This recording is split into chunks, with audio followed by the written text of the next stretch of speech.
그럼 정세호 원장님의 인사 말씀드릴게요. 그러면은 숲과 곤충 이야기로 가볼까요? 큰 박수 부탁드립니다.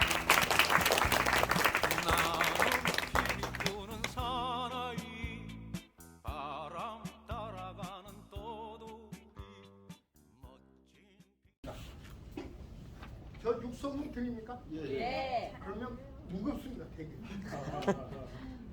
우리가 곤충이라고 하면 우리 꼬마들이야 곤충하면 요즘 다 좋다고 합니다. 거의 대부분. 그러나 일반인들은 곤충하면 싫어요. 왜 싫어요? 징그러워서. 가장 큰 이유는 다리가 많아서. 다리가 많아서 그러면 뽑으면 될 거 아니냐 하는 얘기가 나옵니다. 요즘 아주 핫한 노래 황바람의 이제 개똥벌레 요거 아까 신나게 틀었고요. 그 다음부터 시작을 해보겠습니다. 자, 오늘은 100분간입니다. 아마 제가 만들어 놓은 자료는 100분이 아니라 한 200분을 해도 많은 자료인데 중간중간 넘어가면서 설명을 드리도록 하겠습니다. 그리고 중간에 잠깐 화장실 갔다 오거나 아니면 중간에 또 뭐 하시면 그대로 갔다 오셔도 됩니다. 이 그림은 어디에서 나왔을까요? 원숭이? 이 그림. 아, 그림. 더 땡기십시오. 더 땡기십시오. 고바. 저 많이 먹고 하겠습니다. 네, 꿈꿔보지.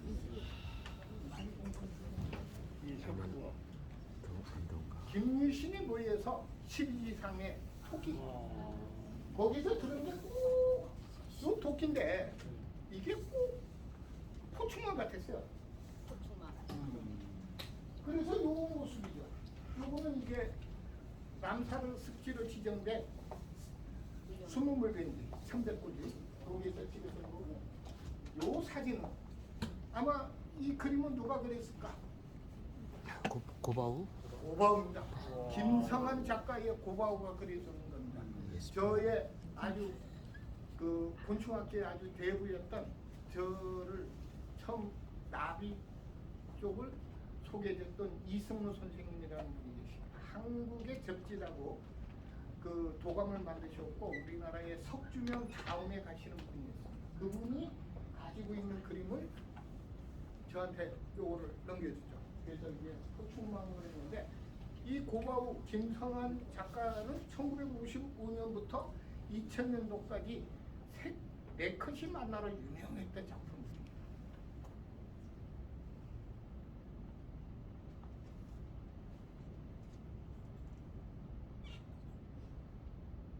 왜 안 넘어가냐?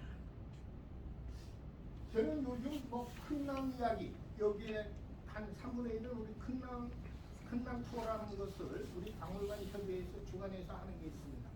그 큰남 투어에 참가하는 모습이고요. 이 그림은 일본의 아주 유명한 담채와 화가 니시카와 유키오라고 하시는 분이 저를 하나 살짝 그려준 겁니다. 그 다음에 이거는 우리 박원철. 박원철 우리 선배님이 그린 거고 요거는 책자를 출판 기념회에 산 겁니다. 요거는 어느 동네 가서 강연회 했던 겁니다. 저는 요새 뭐 이 박물관 협의회 일을 좀 맡고 있고 그냥 옛날 공무원 하실 때보다 더 부지런히 움직여 다니고 있습니다. 자, 곤충이라고 하니까 전부 다들 나쁘다. 그래서 꼬시는 방법은 돈, 그 다음에 좋다. 이거를 해야 돼요. 그래서 세상에 나쁜 곤충은 없다. 라고 이제 타이틀을 붙여가기 시작하겠습니다. 곤충에 대한 인식을 볼까요? 자, 요 왼쪽에 보이는 곤충들은 어떤 건가요? 요거 뭘까? 꼬마? 바퀴벌레. 요거? 매미. 찐득이? 요거? 모기. 꽃등이? 바퀴벌레? 미끼리? 저 파리메? 소금쟁이 같아 보이는데. 아니 요거는 저 파리목에 있는 건데요. 각닭이. 내 주변에서만 보이는 거, 나한테 필요도 하지 않게끔 와서 물거나 나 싫어하는, 징그러워하는 애들. 즉 곤충이 우리가 처음 접근하게 된 거는 이생곤충. 집안에서 나를 옆에서만 보였던 거예요. 어떤 애들 싫어요, 죽여요, 밟아요. 바퀴벌레 보면 최고 먼저 가르친 게 죽여요, 밟아요만 가르쳐. 이걸 누가 가르쳤을까? 엄마가 얘기해. 그러면 엄마는 또 누구한테 배웠을까? 엄마. 이게 계속 하다 보니까 우리가 곤충학이라는 것이 우리가 진짜 곤충 자원으로 보는 것이 아니라 우리한테 필요하지 않는 위생곤충으로만 이렇게 연결이 된 겁니다. 그러다 보니까 곤충에 대해서 좋아요하는 사람이 드물게 되고, 이 어린애들이 곤충에 대해서 좋아서 내가 앞으로 곤충학자가 되겠다라는 그런 생각. 최고가를 받았습니다. 1억 1,400만. 너무 커서 이 세상에서 저 가격 이상으로 나오진 않을 것이라고 합니다. 수요와 공급이 있었으니까 거래는 됐지만 앞으로 저 정도의 금액은 나오지는 않습니다. 그 꿈에 젖어가지고 한라산을 다 뒤지지는 마십시오. 자, 이 곤충은 어떤 곤충일까요? 나방? 어떤 나방? 흰 나방. 누에 나방. 누에 나방은 뭘 주지? 누에 곤충. 뽕나무. 실. 씨를 줘요. 씨를 만들죠. 자, 그러면 요거는 뭘까요? 잠자리. 그 다음에 요거는 뭘까요? 요거는? 자, 아까는 다 나한테 필요 없는 해로운 곤충을 줬는데 요거는 아까 뿔도 줬고 옷도 줬고, 그런데 요는 두 놈은 뭘까? 무엇을 줄까? 이 얘기. 자, 잠자리를 갖다 놓은 이유는 과거에 우리가 해열제로서 배치리 잠자리를 저걸 구워가지고 가루로 먹었어. 의약으로. 그러면 요 뽕나무 한 수는 뭐가 나올까요? 자, 나이 드신 분 어디? 네. 뽕나무. 저 뽕나무 한 수는 뽕나무에서 목질부를 갉아먹는 거예요. 그러다 보니까 저기에서 애벌레가 나옵니다. 분뱅이. 그게 뭐냐? 우리가 5일장에 가면 잡벌레라고 부르는 거죠. 그래서 그걸 말려놔뒀다가 어린애들 경기할 때 되면 먹이는 거예요. 자, 이렇게 생각해보니 다 좋은 곤충도 있더라. 그런데 우리는 다 아까부터 팔에 목이 찔리기 이거 다 괴로운 것들만 가르쳐줘. 이러듯 보다 보니 판단을 하게 됩니다. 내한테 주게 되면 좋은 거 아니면 나쁜 거. 이충이다 해충이다. 이거는 주관자리. 자, 땅가마니를 방어로 잘라갔어요. 이충이다라고 한 사람은 누굴까요? 나한테 필요한 사람.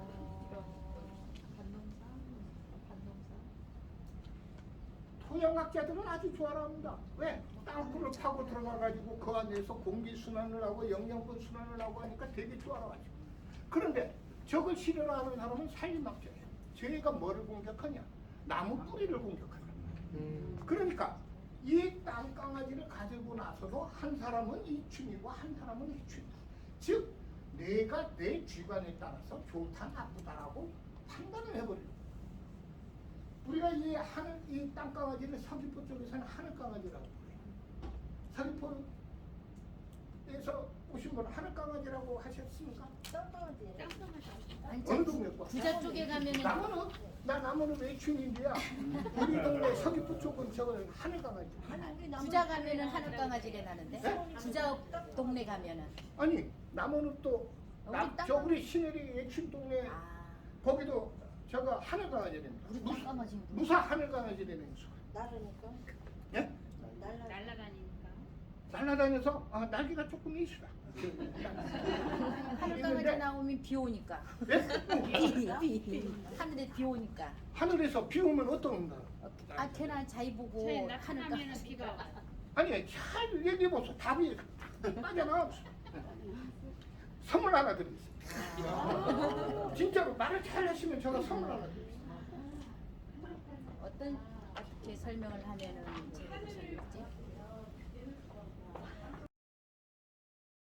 이 옛날 어른들이 저 하늘 강아지 보면은 우리 보고 죽이지 말고 되게 반갑게 시리 받아들이는 그런 저기 이야기가 고양이는 있더라고요. 어디서? 예? 고양. 고향은 구자읍입니다. 자, 이거 제가 원하는 답이 아니더라고요.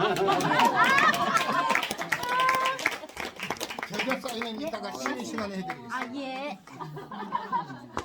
저거의 원인은 저거예요. 예. 그런데 비가 갑자기 여름철에 소나미가 쫙 쏟았어요. 옛날 마당에 우리가 저것들을 잡으려고 딱 앉아가지고 볼이 이걸로 놔가지고 잡았어요. 구멍을 넣어가지고. 그럼 땅속에 있는데 비가 쫙 오잖아요. 쫙 오면 이 애들이 햇빛이 번쩍 폈어. 해가 뜨니까 이 애들이 다 기어나왔어요. 왜? 익수되지 않으려고. 그래서 아 이게 하늘에서 떨어졌구나 해서 하늘 강아지가 오는 그러니까 우리가 방학개비를 갖고 우리는 어릴 때 갖고 놀았단 말이에요. 이렇게 다리 잡으면 이렇게 찍잖아요. 절 넣어라 절 넣어라. 우리에게 절 넣어라 하는데 우리 석주명 선생은 그걸 꼭 무당이 신발 들려가지고 다리 들어가지고 한번처럼 해서 신방 무당벌레. 무당벌레 그 무당이 아니고 신방발치. 신방발충하자 있어. 맞다. 절 꼬박꼬박. 이것이 이렇게 우리가 내 주관에 따라서 얘기를 할 수 있다는 거예요. 그러다 보면 이생해충, 농작물 해충, 우리가 지구상에 있는 곤충에서 약 5% 정도가 직접적으로 사람에게 피해를 주는 애들이고 5% 정도는 우리에게 직접적으로 줍니다. 그러면 90%는 이시나마나나 어떤 거고 에프킬러프릴까? 이렇게 됐을 때는 문제가 온다는 겁니다. 이거는 사람이 판단이지 지구상에서는 아주 꼭 필요한 것들이에요. 이따가 설명이 여기까지 가지기를 바라겠습니다만 이렇게 어마어마한 곤충이 역할을 하게 되는 겁니다. 자, 아까 90%가 필요시면 죽여야 될 거냐. 모기는 물 있는 곳이라면 전 세계 어디든 있습니다. 심지어 남극, 북극에도 살아가죠. 북시베리아 짧은 여름 동안 모기가 때로 몰려나와 슬로게에 달려드는 장면을 볼 수 있습니다. 이렇게 모기의 다그를 막고 흡혈을 견디지 못해 매년 1% 슬로게 죽는다고 합니다. 이렇게 어디에도 있는 모기는 전체 305개여 종이 넘습니다. 이렇게 많은 모기가 전부 사라진다면 생태계 먹이사슬이 무너지고 큰 혼란이 찾아올 수밖에 없습니다. 그래서 인간의 피를 빠는 흡혈 모기 종만 멸종시키는 겁니다. 모기는 다 빗바는 줄. 고마머리. 모기라고 해서 다 피를 빠는 게 아닙니다. 전 세계 모기 300여 중 6% 정도 되는 약 200여 종만이 인간의 피를 흡혈하며 살아갑니다. 별로 안 되네. 어쩌면 겨우 200여 종이지만 이 모기들로 인해 연간 말도 안 되는 피해를 겪고 있습니다. 전 세계 인간을 가장 많이 죽인 동물들이 뭔지 아시나요? 짐작하셨겠지만 모기입니다. 얘네가 진짜 크겠냐? 아무 생각 없이 보고 있겠지. 무려 2억 5천만 명이 모기로 인해 말라리아 같은 바이러스에 전염되고 그중 약 70에서 100만 명이 한 해 목숨을 잃고 있습니다. 서울시 인구가 약 958만 명 정도에 이르는데 한 해 70에서 100만 명이 사망하는 것은 서울시 거의 10분의 1에 달하는 인구라는 겁니다. 엄청난 숫자가 매년 모기로 인해 사망하는 것이죠. 하지만 흡혈 모기를 멸종시킨다면 2억 5천만 명의 생명을 지키고 매년 수많은 사람들이 모기로 인해 죽지 않아도 됩니다. 이미 적도 지방에 있는 개발도상국들은 모기로 인해 피해가 엄청나기 때문에 모기를 없애는 방법에 총력을 기울이고 있습니다. 한 기술을 예를 들자면 크리스토퍼 유전자 가위라는 기술이 있습니다. 모기의 유전자를 변형시켜 모기가 알을 낳게 되면 모기의 유충 장구벌레가 성체로 자라지 못하고 죽게 만드는 기술입니다. 일부 국가는 유전자 변형 기술을 통해 모기 수를 줄여나가고 있죠. 그런데 흡혈하는 모기종만 없애도 생태계의 균형은 무너지게 될 겁니다. 그놈의 생태계 균형은 뭐만 하면 무너지나. 짜증나시는 분도 있을 겁니다. 도대체 그놈의 생태계 균형은 뭐만 하면 흔들리니까 말이죠. 단 6%에 불과하지만 단 이 6%의 모기가 모기종들 중에 가장 많습니다. 모기는 벌만큼이나 꽃가루를 이곳저곳 옮깁니다. 꽃가루 수분 역할을 하기 때문에 흡혈 모기만 사라져도 수천 종의 식물이 번식하는 속도가 느려지게 됩니다. 카카오 열매, 초콜릿 같은 열대 작물들에게서도 모기는 수분을 옮기는 그 매개체 역할을 하고 있습니다. 그런데 모기가 사라져 카카오 열매 수도 급격하게 줄어들게 되고 초콜릿뿐만 아니라 여러 열대작물들이 지금보다 더 귀하고 비싸져 먹기 힘든 식품이 되어버릴 겁니다. 흡별 모기만 사라져도 개구리, 물고기, 박쥐, 새 등의 먹이사슬 균형이 깨지게 되면서 수많은 동물이 굶어 죽게 될 겁니다. 물론 시간이 지나면 흡혈하는 모기종을 자리를 대체할 벌레가 분명사될 겁니다. 현재도 흡혈하는 모기종 대신 모기를 잡아먹는 모기들을 번식시켜 한국에 방생하고 있죠. 하지만 모기는 단순히 먹이사슬 구조나 꽃의 화분 역할을 하는 게 아닙니다. 모기는 개체수 조절하는 데 큰 역할을 합니다. 개체수 조절? 모기는 인간만 전염시키는 게 아닙니다. 개나 고양이 같은 매우 치명적인 질병인 현장사상충의 주요 매개동물은 모기죠. 모기가 동물에게 질병을 전파하여 동물의 개체수를 조절하는 것입니다. 누구 맘대로 조절하나? 바로 모기는 바이러스 역할인 승자 죽이기를 도와줍니다. 지구상에서 어느 종의 숫자가 많아지고 강대해지면 승자가 되어 독식하며 먹이사슬 구조가 깨지게 됩니다. 이때 모기는 바이러스 역할인 승자 죽이기를 도와 바이러스를 옮겨 수를 조절해 나갑니다. 수가 많아지면 접촉이 잦아지기 때문에 전염병을 옮기는 데 쉬워지죠. 이렇게 지구의 생태계 균형을 유지했던 것입니다. 과연 이 모기가 사라지면 어떤 벌레가 대체할 수 있을까요? 꽃의 수분 역할이나 먹이사슬 역할은 모기 대신 다른 벌레가 할 수 있을지라도 이 역할을 대체할 수 있는 벌레는 과연 누가 있을까요? 참 어렵습니다. 수많은 인명을 위해서는 모기의 수를 줄이는 게 맞습니다. 하지만 지구를 위해서라면 모기는 멸종돼서는 안 되고 도리어 인구수가 줄어야 합니다. 현실적으로 가장 좋은 방안은 모기를 멸종시키는 것보다는 모기의 유전자를 변형시켜 말라리아 같은 치명적인 바이러스가 기생하지 못하도록 하는 방안이 최선일 것 같습니다. 니들이 맨날 더럽다고 외면하는 그 짝이 바로 나요. 내 이름 앞에 똥 붙었다고 함부로 판단하지 마쇼. 나보다 더 더러운 인간들 천지백갈이요. 요새 똥보다 더 못생긴 것들이 거지 선동 씹으려놓고는 절대 잘못했다고 사과 안 하지라. 그런 인간들보다 내가 훨씬 양심적이요. 그니까 함부로 나 똥파리 자존심 건들지 마시오. 나는 그저 니들이 버린 것들을 깨끗하게 정리하는 청소부요. 니들 눈에는 더러워 보일지 몰라도 나한테는 그 무엇보다 소중한 밥이요. 삶의 터전이요. 내가 없었으면 길바닥 개똥하고 골목에 싸갈려 놓은 인간 똥, 배설물. 네가 치울래? 그거 우리 친구들이 다 치운단께. 그러고 네가 먹다 남긴 된장찌개는 나한테는 스파처럼 편안하다요. 다만 고춧가루가 내 엉덩이를 찌르니까 고춧가루는 쬐깐만 넣어주시오. 또 네 얼굴에 자꾸 앓는 건 스킨십이요. 나는 모기는 맨키로 네 피는 줘도 안 빨아먹는단께. 근데 어째서 나한테 땀따구를 날려? 네 땀 흘리는 거 보니까 향수보다 진하더만. 나도 헬스장 등록할까? 공인 중이었는데 그냥 네 겨드랑이 밑에서 회원권 끊어주시오. 나는 이들을 도우려고 노력한단께. 제발 같이 좀 먹고 살자. 알아들었단가? 의리의리한 정을 생각해서 하트 좀 눌러주시오. 눌러야 될 것 같습니다. 태어난 제 4기 시대 때부터 시작을 해서 사람과 같이 살았어요. 더 많은, 더 오래전부터 곤충이 태어나고 생태계에서 살았는데 내가 사람이 주관대로 얘기를 했던 것뿐입니다. 상대희망 하면 곤충학자가 다 올라가야 돼요. 생태학자나 곤충학자나. 그런데 지금도 우리나라에 곤충학 강의는 잘못이 돼가지고 일반 운동선수 2사 클립, 중학교 교사 운동선수 5사 다들 곤충이라는 게 딱 끝납니다. 우리 김유리 씨 아드님도 곤충 좋아한다 해서 제가 책 한 권을 줬는데 얘들이 딱 언제까지 끝나느냐면 중학교 2학년 되면 끝났어요. 왜? 중학교 2학년 지나가면 학과 성적이 필요 없어요. 곤충학이. 아무 필요가 없는 거예요. 그러니까 이제 급한 대로 시험 공부를 해야 되니까 가버린 거예요. 그러면 지나버리면 끝나버린 거예요. 이게 안타까워요. 그러다 보니까 우리가 외국에 있는 파브로 곤충기를 보면서 곤충기 하면 파브로 얘기하는데 사실상 저도 여러 사람들이 지금까지 자연사박물관에 이제 연구원으로부터 있으면서 거기에서 이제 접했는데 우리 초등학교 3, 4학년 애들 와가지고 우리 곤충 너무 좋아요. 앞으로 장래희망 곤충학자 딱 했는데 곤충학자로 간 사람 한 명도 없어요. 한 명도 없어요. 우리나라의 커리큘럼이 딱 그렇게 만들어지는 거예요. 이 애들이 가야 할 방법이 그쪽으로 안 가요.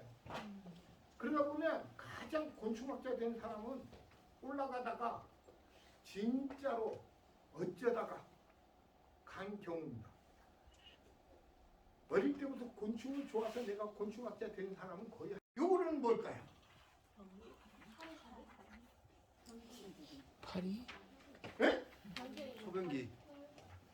매미? 일로 와라. 아이씨. 정확하게 맞히는 거야. 자, 내가 책 한 권. 화장실에 남자 화장실에 변기입니다. 향을 피워주더만 요즘은 전기로 막 치죠. 이야, 야 솔직히 내가 그 피를 먹으면 몇 방울이나 먹냐? 응? 내가 피를 뭐 500cc를 달라 그랬냐? 피초로 달라 그랬냐? 응? 그럼 몇 방울 빼먹었다고 애를 쳐 죽이고 진짜. 야, 나 이 못 먹어서 이 팔 마른 거 봐 이거. 응? 어디 저 이쑤시개도 이거보단 두꺼웠어. 응? 너 앞으로 살면서 너 좋다고 이렇게 죽도록 쫓아다녔던 애가 몇이나 될 것 같냐? 응? 다음 생엔 팅커벨로 다시 만나자. 박사님들, 모기한테 물릴 때 피부에 바늘 몇 개 꽂히는지 아는 사람? 정답은 무려 6개. 그중 하나는 마취 성분이 침을 뿌려서 피 빨리는 걸 못 느끼게 만들지. 우리가 안 아픈 사이 얘는 조용히 피를 쪽쪽 마심. 근데 그 침이 문제야. 몸이 반응해서 바로 면역 활동하는데 부풀고 가려움 시작이다. 그리고 충격적인 사실 하나 더. 모기는 오염피를 특히 더 좋아. 진짜임. 이 정도면 피파릭도 생존 스펙임. 인정. 구독 박자. 오염피가 많이 물립니다. 무성 오늘날에 보이는 곤충들이 나오거든요. 사람은 언제 나오느냐? 사수 최초의 인간이 연속 2,500만 250만 년입니다. 이 때밖에 안 됩니다. 그러니까 곤충이라는 거는 4억 5천만 년 전 고생대 대봉지 시대 때부터 나와서 이제 오늘날까지 진화된 가장 지구상에서 진화가 오래 많이 됐고 적응이 잘 된 겁니다. 이런 것들을 어떻게 해서 볼 수 있느냐면 화석이라는 걸로 볼 수가 있습니다. 자, 화석은 어떻게 만들어집니까?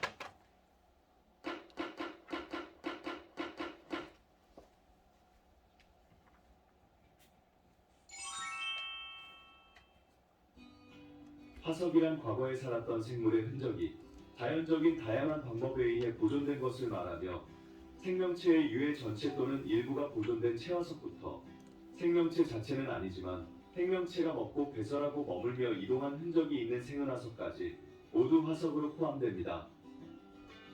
지질시대 동안 살았던 생물만을 화석에 포함시키기 때문에 이집트의 미라처럼 인공적으로 만들어졌거나 1만 년보다 오래되지 않은 것은 화석이라 하지 않아요. 화석은 어떻게 만들어지고 발견될까요? 우선 죽은 생물체가 퇴적물에 빨리 묻혀야 해요. 죽은 생물을 덮은 흙은 다른 동물이나 자연현상에 의해 생물체가 훼손되는 것을 막아주는 역할을 합니다. 크기가 작은 생물이 흙에 완전히 덮이기 쉽기 때문에 작은 생물일수록 화석으로 남기에 유리해요. 다음으로 생물의 몸에 단단한 부분이 있어야 합니다. 살, 내장과 같은 부드러운 조직은 흙에 묻히면 곧 모두 썩어 없어져 오래 남을 수가 없어요. 그래서 이빨이나 뼈, 껍데기 등의 단단한 부분이 화석으로 더 잘 남게 됩니다. 또 과거에 많은 수의 생명체가 살았어야 해요. 사실 생물이 화석으로 남게 된다는 것은 정말 쉬운 일은 아니죠. 그렇기 때문에 생물체가 화석으로 남으려면 그 시대에 살았던 생물의 수가 많으면 많을수록 좋답니다. 마지막으로 생물이 화석화가 되는 동안에 마그마의 영향이나 아주 강한 압력을 받게 되면 화석이 훼손되기 때문에 화성암이나 변성암에서는 화석을 찾기 어렵고 보통 퇴적암에서 화석이 발견돼요.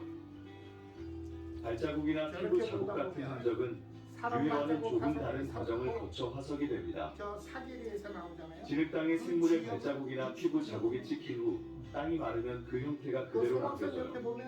그 위로 많은 흙이 쌓인 후 오랜 시간이 지나면 흙은 단단하게 굳어집니다. 흙의 무게 때문에 눌려져서 단단한 퇴적암이 되어 남겨진 자국들도 단단해져 모양을 오래 유지할 수 있습니다. 깊은 땅속 화석을 묻은 지층은 지각 변동과 오랜 시간 풍화, 침식 작용을 받으면서 다시 위로 드러나게 되고 화석 전문가에 의해 발견되어 발굴되게 됩니다. 이렇게 발견된 화석을 통해 우리는 과거 그곳이 바다였는지 산이었는지 고생대였는지 신생대였는지와 같은 당시의 자연환경과 연대를 알 수 있어요. 또한 생태계 환경과 과거 생명체의 특징 및 생활 방식도 알 수 있고 여전히 비밀이 많은 현재 생물들의 기원이 무엇인지 또 어떻게 진화하였는지에 대한 연구에도 도움을 주고 있답니다.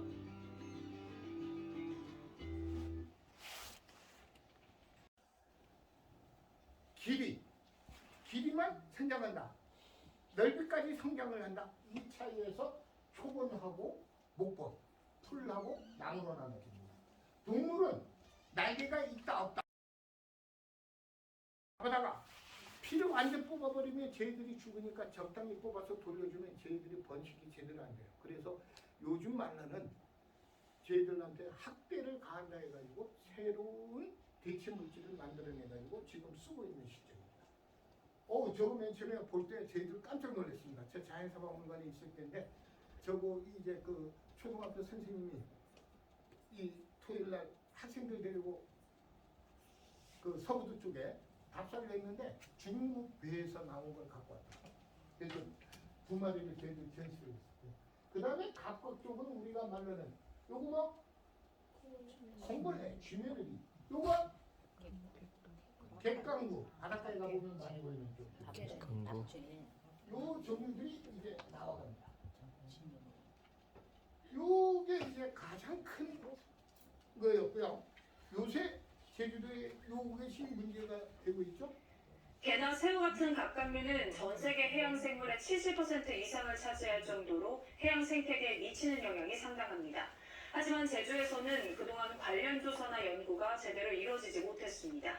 JBS는 창사 21주년을 맞아 제주 연안 생태계의 핵심인 갑각류의 서식 실태와 과제 등을 짚어보겠습니다. 오늘 첫 번째 순서로 제주에서 그동안 보고된 적이 없는 새로운 갑각류를 김동훈 기자가 전해드립니다. 제주시 구자읍의 한 해안가, 민물과 바닷물이 뒤섞이는 이곳은 다양한 생물들이 서식하고 있습니다. 최근 이 일대에서 그동안 본 적이 없는 특이한 개가 발견됐습니다. 수심이 1에서 3m가량 되는 이곳 현장에서는 최근 제주에서 보고된 적이 없는 갑각류가 발견됐습니다. 아니 제주도에서는 이런 게 안 나지. 안 나요. 그 외국에서 이 패를 보니까 외국에서 그런다. 5개월 전 이곳에서 발견됐다는 개를 확인해봤습니다. 일반 개와 달리 커다란 몸집을 자랑합니다. 성인 손바닥만큼 큰 뒷대발과 등껍질에 난 톱처럼 뾰족한 돌기, 몸빛깔도 푸른색으로 특이합니다.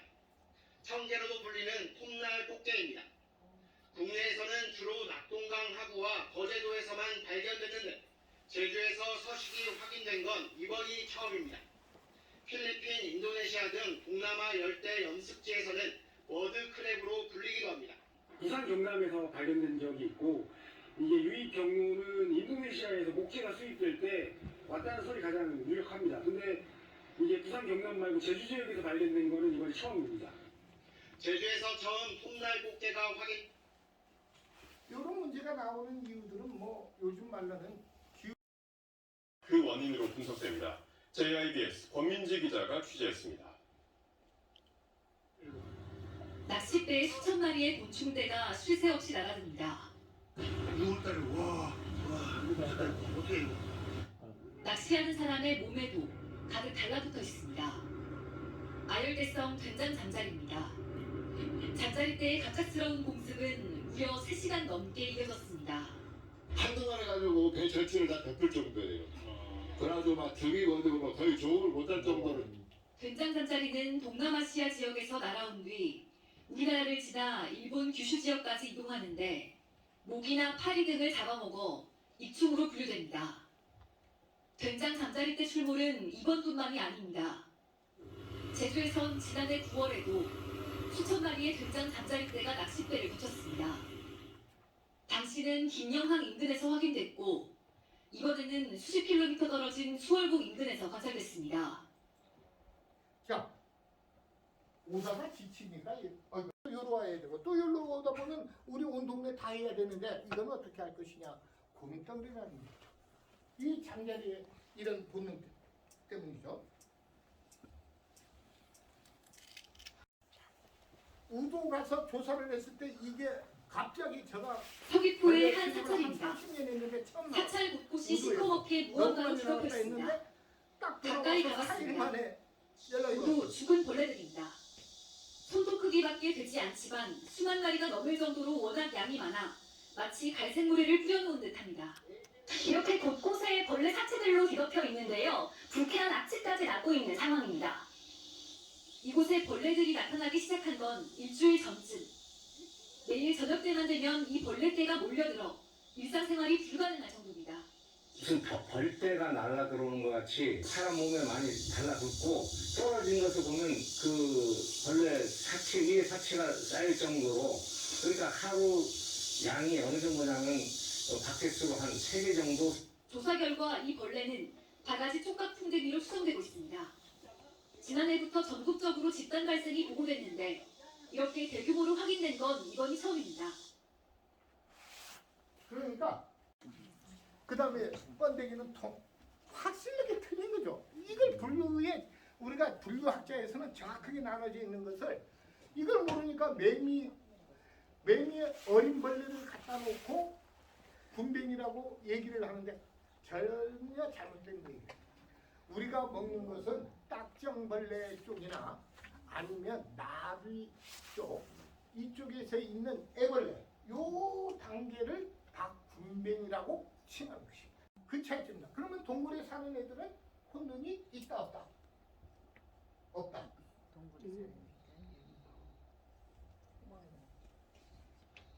요거는 더듬이 모양입니다. 이 더듬이 모양을 보면서 우리가 볼게요.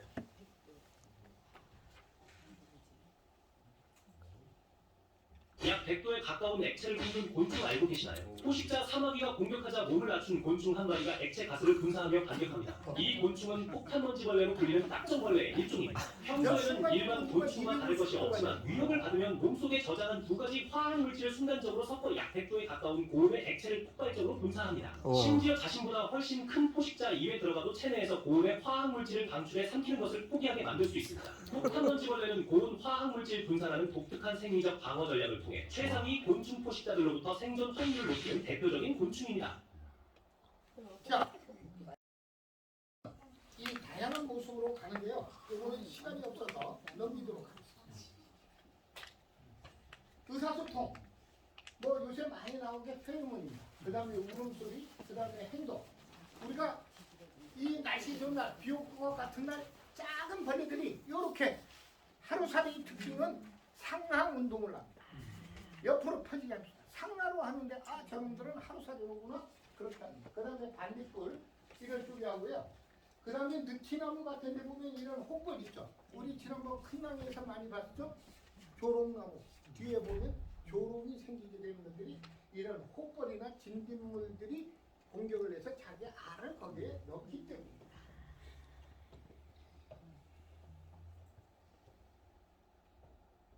아까 개똥벌레도 들었고 자 이제까지는 곤충에 대해서 머리, 가슴, 배로 나눠진다 다리가 6개다 이건 무조건 곤충이라는 얘기입니다. 요거는 이제 개요는 끝났고 이제부터 곤충의 우리 제주도의 연구상은 어떻게 됐을까? 제가 점점 말이 빨라질 겁니다. 란드로스 이거는 도적이 생이다. 여기 와가지고 2학년들을 못 살게 구니까 약탈하고 뭐하니 도둑 같은 놈들이다 해가지고 이성을 했고 풍화, 도이 이거는 일본인 학자 이름을 떠가지고 도이를 섬이라고도 했는데 거의 대부분의 영어로는 퀼파트라고 이렇게 이름을 붙입니다. 그 어원은 하늘이 타고 온 배가 이 퀼파트 드블락이라고 하는 배 이름이기 때문에 퀼파트라고 이름을 붙여서 오늘날까지 넘어오게 됩니다. 그래서 우리가 식물, 곤충, 뭐 동식물 몇 명에 보면 퀼파트라고 하면 이렇게 종명에 써 있거나 아니면 속명 앞으로 들어가 있는 것들을 퀼파트가 들어있다면 아, 요거는 제주도에서 처음 기록한 거다라고 하시면 돼요.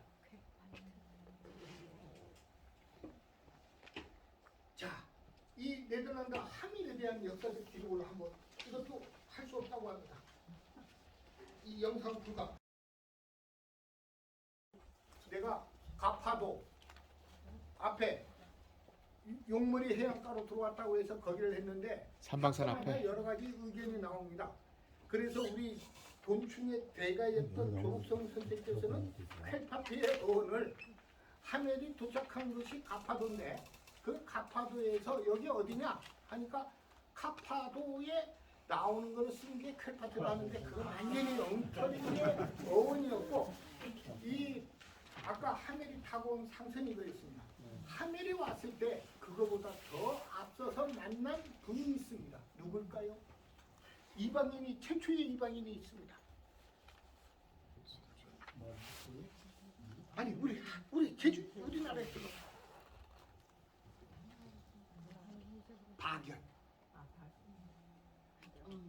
박연이 이 1653년보다 27년이 앞선 1626년에 제주도로 들어옵니다. 그래가지고 이 양반이 갔는데 그 당시에 이 외지인은 어떻게 했느냐면 명나라로 보냈습니다. 명나라로 보내면 명나라에서 가야 되는데 그 당시에는 이 그 명나라하고 그 앞 시대 그러니까 금나라 후금 청하고의 이 분쟁 때문에 이 사람이 넘어가지 못했어요. 그래서 비포토라고 합니다. 그때 탄 사람이 중국 통역인으로 오화순, 한국 통역관으로는 이인나라는 사람이 있는데 이게 어느 해안가로 들어왔느냐?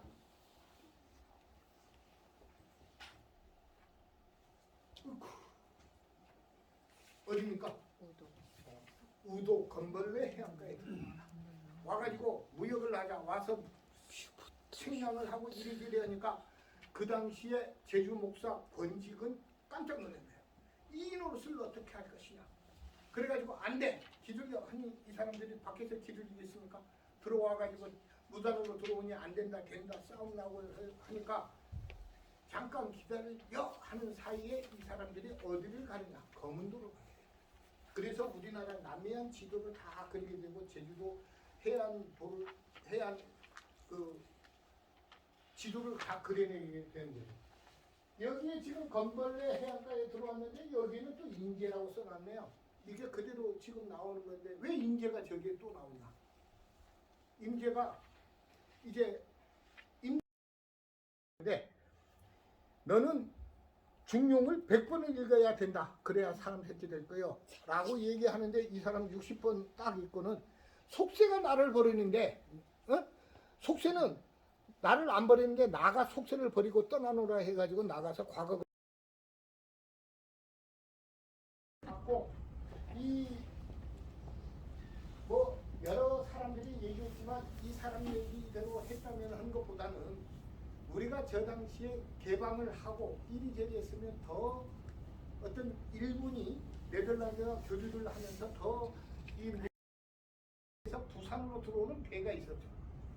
그걸 하기 위해서 여기에 거쳐가지고 15일인데 4일을 거쳐서 오는데 이 기록들을 보면 비가 태풍이 와가지고 기차 철로가 없어지고 배 타고 넘고 약속 날짜를 맞추기 위해서 몸부림치는 이 이치가의 글들이 나오게 됩니다. 밑에 가는 6명 타가지고 8명이 타고 오는 겁니다. 그래서 매월 2회를 하고요. 와가지고 성 안에서 들어오는데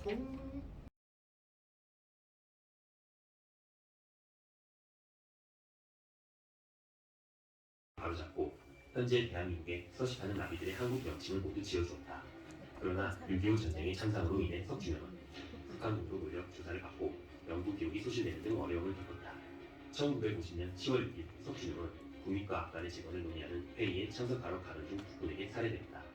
당시 한국 사회는 북한군으로 몰아보고한 사람들을 죽이는 등 부패한 군경과 경찰, 청년단이 득세하던 시대였다. 석준영을 살해한 군인들의 정체는 끝내 밝혀지지 않았으며 이 사건은 외신 보도까지 되었다. 20세기에는 석준영 박사의 죽음을 왜곡하는 경우가 많았으나 2002년 동지 출판사에서 출간한 만화로 만화는 20세기 큰 인물에서는 사실 내고 다뤘다. 아까 옆에 있는 흉산이 있는데 이제 그 위치고 그 옛날 요 정면이 저희들 고등학교 다닐 때까지 저 문이 있었습니다.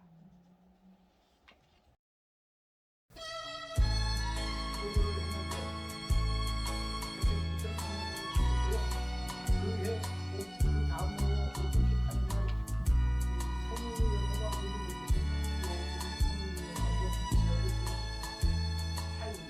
요게 생각을 마 개인들의 설명이 됐으면 말을 잘못해서 가인들의 설명